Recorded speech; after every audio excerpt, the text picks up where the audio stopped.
We have breaking news. Israel says they received the bodies of 4 hostages as part of a ceasefire agreement. Red Cross officials say Hamas handed over 4 black coffins during a ceremony in the southern Gaza city of Khan Younis. Israel and Hamas say the bodies include members of the Bibas family, but Israeli officials say they'll conduct forensic analysis to confirm their identities. ABC's Lama Hasan joins me live for more on that.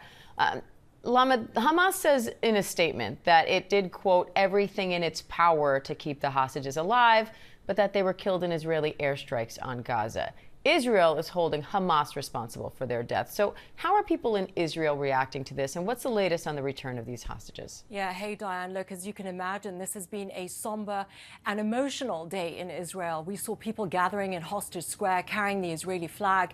Some were standing in silence, some were crying, others just quietly mourning the hostages' deaths. You'll remember that those haunting images of Shiri Bibas looking terrified, clutching her 2 sons, they were one of the most recognizable families that were taken hostage, and they really became the symbol for Israelis who were feeling helpless and angry at what happened on October 7th. They were taken hostage with the father, Shiri's husband, Yarden, from kibbutz near Oz.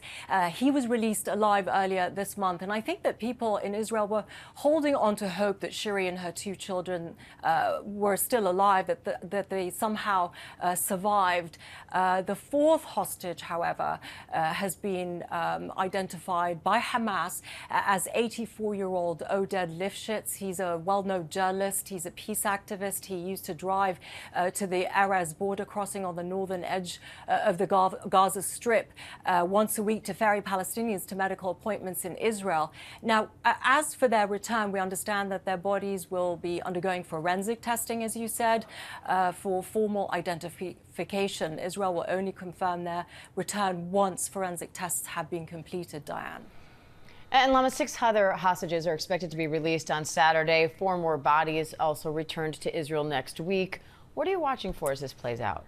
So, Diane, we're still in phase 1 of the ceasefire deal. Hamas will release 6 more living hostages this Saturday in return for hundreds of Palestinian prisoners. And then the following week, in fact, a week from today, Hamas is due to return the bodies of 4 other hostages. Phase 1 is due to end next weekend, March 2nd.